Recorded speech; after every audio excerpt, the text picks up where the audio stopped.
నమస్కారం. కోవిడ్-19 జిల్లాల రౌండప్కు స్వాగతం. మనం రోజు తెలుసుకున్నట్లే ఈసారి కూడా ఆయా జిల్లాలలో కరోనా పరిస్థితి ఎలా ఉందో తెలుసుకుందాం. ఇప్పుడు సిద్దిపేట జిల్లాలో తాజా కరోనా పరిస్థితిని, అలాగే అక్కడ సాగుతున్న ఆర్థిక కార్యకలాపాలు తదితర విషయాలు తెలుసుకుందాం. సిద్దిపేట నుంచి నాగరాజు గారు అందుబాటులో ఉన్నారు. నమస్కారం నాగరాజు గారు. నమస్కారం. చెప్పండి, సిద్దిపేట జిల్లాలో మార్చి నుంచి నవంబర్ వరకు కరోనా పరిస్థితి ఎలా ఉందండి? సిద్దిపేట జిల్లాలో మార్చ్, ఏప్రిల్, మే, జూన్, జూలై వరకు జిల్లాలో కరోనా వైరస్ సాధారణ స్థితిలోనే ఉంది. ఆగస్టు, సెప్టెంబర్ నెలలో ఉధృతంగా మారింది. ఆ తర్వాత అక్టోబర్ నెలలో కొంతమేర తగ్గుముఖం పడుతూ నవంబర్ నెల వచ్చేసరికి దాదాపుగా అదుపులోకి వచ్చింది. ప్రస్తుతం రెండవ దిశగా ఎలాంటి లక్షణాలు లేనప్పటికీ జిల్లా వైద్యాధికారులు ప్రజలకు ఎప్పటికప్పుడు కరోనా పట్ల అప్రమత్తలు తెలియజేస్తూ జాగ్రత్తలు పాటిస్తున్నారు. మరి అన్లాక్ 5లో చాలా సంస్థలు ప్రారంభించబడ్డాయి కదా, మరి జిల్లాలో వాణిజ్య వ్యాపార కార్యకలాపాలు ఎలా సాగుతున్నాయి, తర్వాత వీధి వ్యాపారాలు ఎలా సాగుతున్నాయి? సిద్దిపేట జిల్లాలో అన్లాక్ 5లో దాదాపుగా అన్ని వ్యాపార వాణిజ్య సంస్థలు ప్రారంభించబడ్డాయి. జిల్లాలోని గజ్వేల్, దుబ్బాక, ఉస్నాబాద్, చేర్యాల్ లాంటి పట్టణాల్లో కరోనా వైరస్ ఈ నెలలో చాలా వరకు తగ్గాయి. అయినప్పటికీ వ్యాపార వాణిజ్య సంస్థలు వినియోగదారులకు శానిటైజర్ అందుబాటులో ఉంచుతూ సామాజిక దూరం పాటించేలా చర్యలు తీసుకుంటున్నారు. జిల్లాలో ఎక్కువ శాతం వ్యాపారులు కరోనా బారిన పడ్డారు. దాంతో వ్యాపారులందరూ జాగ్రత్తలు పాటిస్తున్నారు. ఇటు ప్రజలు కూడా తప్పనిసరి బయటకు రావాల్సి వస్తే మాస్కులు ధరిస్తూ సామాజిక దూరం పాటిస్తున్నారు. మరి కరోనా సెకండ్ వేవ్ అంటున్నారు. మరి ఈ పరిస్థితుల్లో జిల్లాలో కరోనా రికవరీ రేటు ఎలా ఉంది? మరి కరోనా రోగుల సంఖ్య ఎలా ఉందండి? సిద్దిపేట జిల్లాలో కరోనా రికవరీ శాతం పెరుగుతూ వస్తుంది. ప్రస్తుతం 98.1గా రికవరీ శాతం ఉంది. అలాగే పాజిటివ్ల సంఖ్య 11,503 కాగా 11,285 మంది రికవరీ అయ్యారు. ప్రస్తుతం 22 మంది ఆసుపత్రిలో చికిత్స పొందుతుండగా 135 మంది హోమ్ ఐసోలేషన్ లో ఉండి వైద్యుల సూచనల మేరకు చికిత్స పొందుతున్నారు. జిల్లాలో ఇప్పటి వరకు 61 మంది కరోనాతో మృతి చెందారు. మరి జిల్లాలో వైద్య సదుపాయాలు ఎలా ఉన్నాయి? ఎన్ని ఆసుపత్రులు ఉన్నాయి? కోవిడ్ నియంత్రణ కోసం వైద్య సిబ్బంది ఎటువంటి కృషి చేస్తున్నారండి?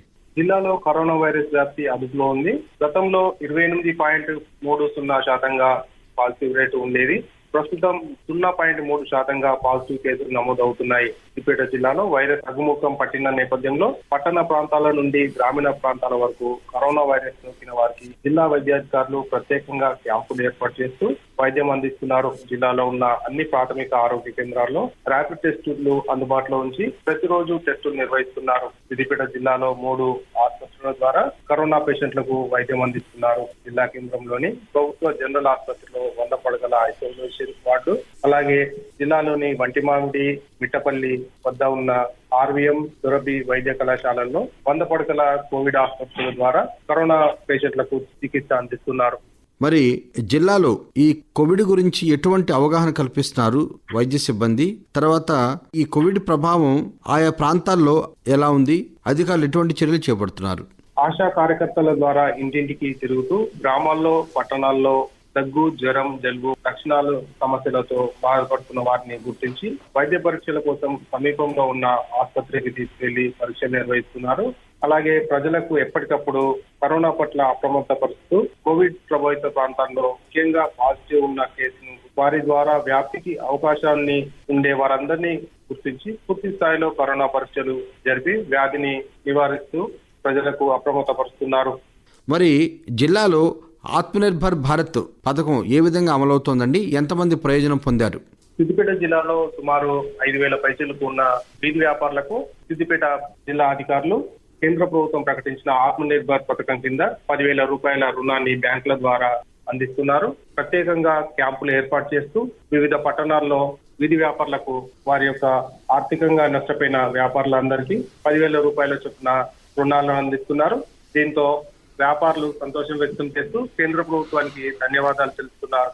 సిద్దిపేట జిల్లాలో తాజా కరోనా పరిస్థితిని, అలాగే అక్కడ కరోనా నియంత్రణకు, కరోనా కట్టడికి వైద్య సిబ్బంది తీసుకుంటున్నటువంటి చర్యలను, మరిన్ని విషయాలను తెలియజేసినందుకు ధన్యవాదాలండి నాగరాజు గారు. అదండి సిద్దిపేట జిల్లాలో తాజా కరోనా పరిస్థితి తదితర విషయాలు. మరి మరో రోజు మరో జిల్లాలో కలుసుకుందాం. అంతవరకు సెలవు. నమస్కారం.